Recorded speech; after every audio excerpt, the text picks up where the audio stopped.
Baiklah, saya Mas Ceren Rizky Hero akan menyampaikan materi terkait pengertian standar costing, kegunaan standar costing, dan hubungan standar costing dengan anggaran. Pengertian dari standar costing. Biaya standar atau standar costing adalah biaya yang ditentukan di muka sebelum produksi yang merupakan jumlah biaya yang seharusnya dikeluarkan untuk membuat satu satuan produk.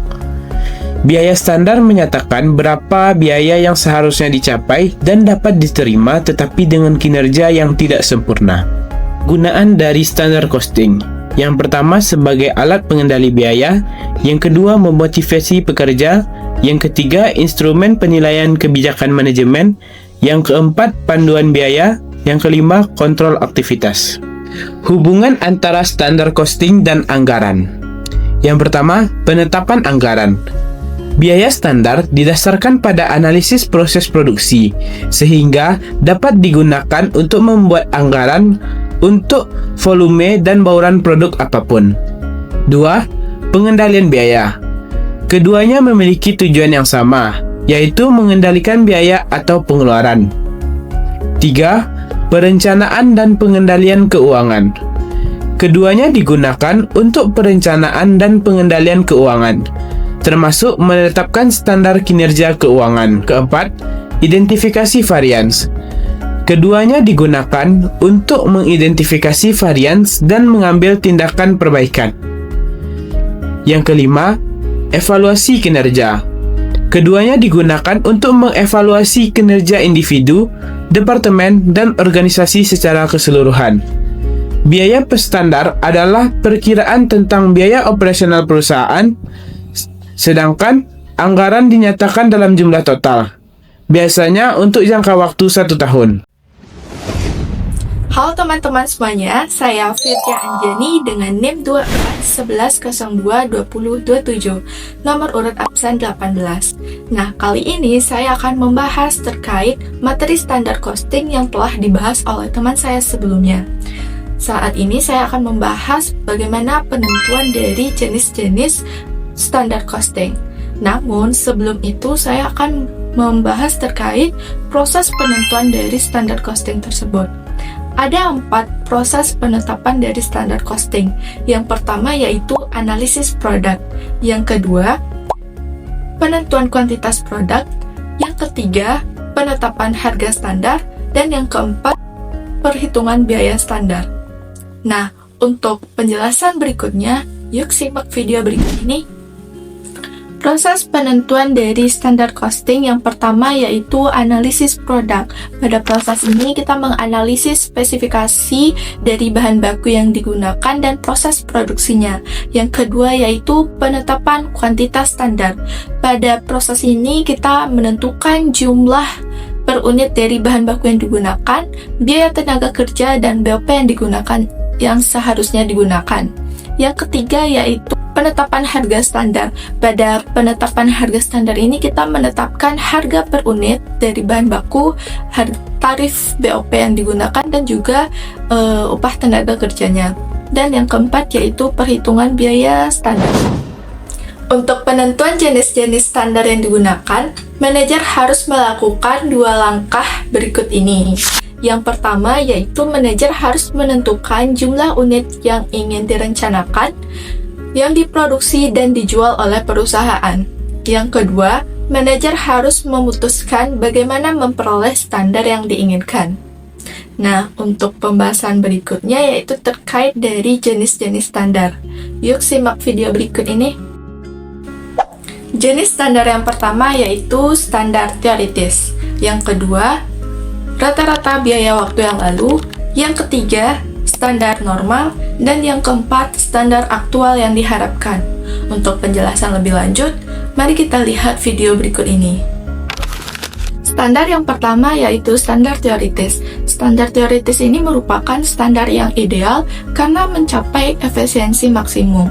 Biasanya standar ini tidak dapat dicapai, namun standar ini berguna sebagai memotivasi pegawai. Yang kedua yaitu rata-rata biaya pada waktu yang lalu. Nah, biasanya standar ini cukup longgar dan juga mengandung beberapa biaya yang tidak efisien yang seharusnya tidak dimasukkan dalam unsur biaya standar. Biasanya, jenis standar ini digunakan pada saat perusahaan baru pertama kali menggunakan biaya standar.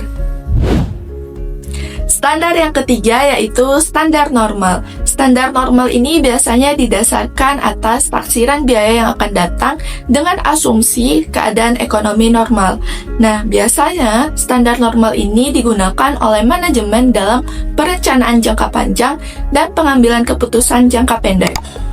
Nah, standar berikutnya yaitu standar aktual yang diharapkan. Standar aktual yang diharapkan ini merupakan standar yang paling banyak digunakan karena merupakan kriteria yang paling baik untuk menentukan pelaksanaannya.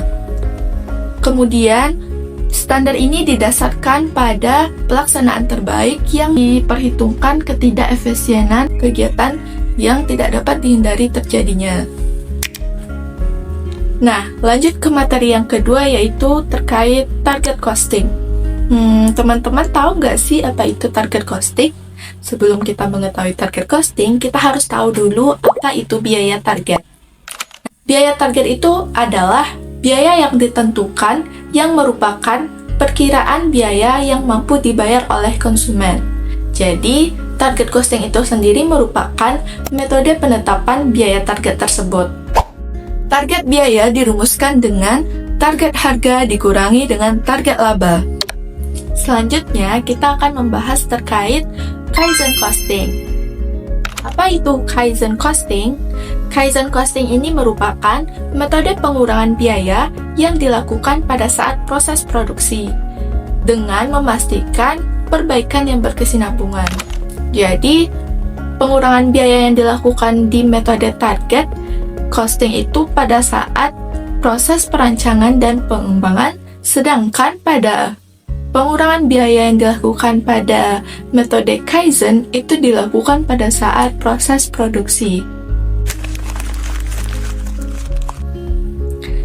Kaizen costing digunakan dalam beberapa hal, biasanya yang pertama yaitu jika terjadinya perbedaan biaya sesungguhnya dengan biaya target setelah memproduksi produk baru selama beberapa bulan.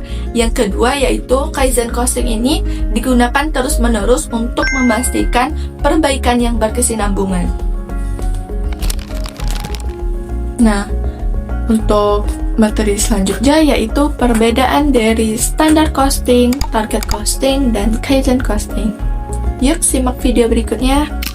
Dilihat dari tujuan utamanya, ketiga standar ini memiliki perbedaan. Yang pertama yaitu standar costing itu bertujuan sebagai pengendalian biaya. Yang kedua, target costing bertujuan sebagai penentuan biaya.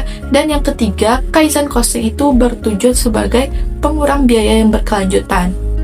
Sedangkan dilihat dari waktunya, ketiga standar ini juga memiliki perbedaan. Yang pertama, standar costing itu diterapkan pada saat selama proses produksi berjalan. Sedangkan target costing itu diterapkan pada saat pengembangan dan perancangan. Dan Kaizen costing itu diterapkan pada proses produksi. Sekian dari penjelasan materi yang telah saya sampaikan, semoga bisa dapat dipahami untuk kita semuanya, dan terima kasih, mohon maaf atas segala kekurangan dan kesalahan. See you!